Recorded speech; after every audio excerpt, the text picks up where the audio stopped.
اللہ نے ارشاد فرمایا قول اے حبیب آپ کہہ دیجئے ان صلاتی میری نماز و نسکی میری قربانیاں میری عبادتیں و محیایا میری زندگی و مماتی حتیٰ کہ میری موت للہ رب العالمین سب اللہ تبارک و تعالیٰ کے لیے ہے۔ یہ آیت کریمہ اپنی حرزیں جا بنا لیجئے، اس آیت کریمہ کو یاد کر لیجئے، میرے اور آپ کے اندر اخلاص پیدا ہوگا، للہیت پیدا ہوگی۔ جب زندگی اور موت بھی اللہ کے لیے ہے تو اللہ نے پھر زندگی اور موت کا مقصد بھی بیان کر دیا نا کہ الذی خلق الموت والحیات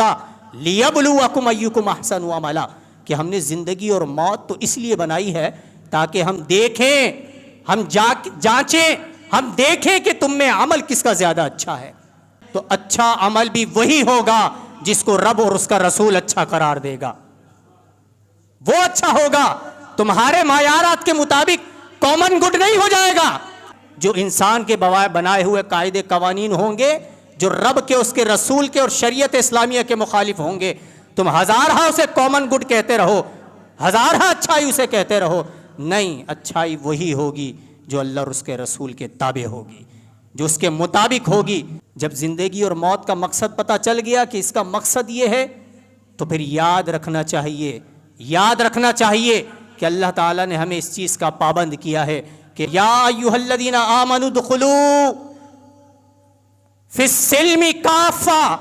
اے ایمان والو دین اسلام میں پورے داخل ہو جاؤ، پک اینڈ چوز نہیں ہے، یہ لے لیا وہ چھوڑ دیا، یہ کر لیا وہ چھوڑ دیا، نہیں۔ جب اسلام قبول کیا ہے، جب دین میں آ گئے ہو، جب خدا کو مان لیا، خدا کی وحدانیت کو مان لیا، تو اب خدا کی بھی ماننی ہوگی۔ جب رسول اللہ کا اقرار کر لیا، آخری نبی مان لیا، تو پھر رسول کی بھی ماننی ہوگی۔ جب اسلام میں آ گئے، شریعت اسلام کو مان لیا، تو پھر شریعت اسلامیہ کی ماننی بھی ہوگی، پھر تم دین اسلام میں پورے داخل ہوگے۔ یہ نہیں کہ اپنی مرضی کی نیکیاں کر لو، اپنے من مانی معاملات کرتے رہو کہ جی ہم تو مسلمان ہیں۔ تو اللہ نے تو یہ بھی ارشاد فرمایا کہ کیا یہ لوگ یہ سمجھتے ہیں کہ محض اتنی بات پر چھوڑ دیے جائیں گے کہ ہم ایمان لے کر آئے ہیں؟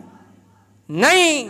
بلکہ اللہ نے فرمایا آزمائے جائیں گے، فرمایا ہم ضرور تمہیں آزمائیں گے، بِشَيْءٍ مِّنَ الْخَوْفِ، کبھی خوف اور ڈر کے ذریعے سے، وَالْجُوعِ وَنَقْصٍ مِّنَ الْأَمْوَالِ، کبھی بھوک سے آزمائیں گے، کبھی مال کی کمی کی وجہ سے آزمائیں گے، وَالْأَنفُسِ وَالثَّمَرَاتِ، کبھی تمہیں جانوں کے ذریعے بھی آزمائیں گے، اور کبھی پھلوں کی کمی کی وجہ سے بھی آزمائیں گے، کبھی اولاد کی طرف سے بھی آزمائیں گے۔ اور جب تم مسلمان آزمائش پہ پورا اتر جائے، جب مومن نکل جائے، جب مقصد حیات کو سمجھتے ہوئے وہ اس میں سے پار ہو جائے، تو اللہ نے فرمایا وَبَشِّرِ الصَّابِرِينَ، اب خوشخبری سنا دو صابروں کو، خوشخبری ہے۔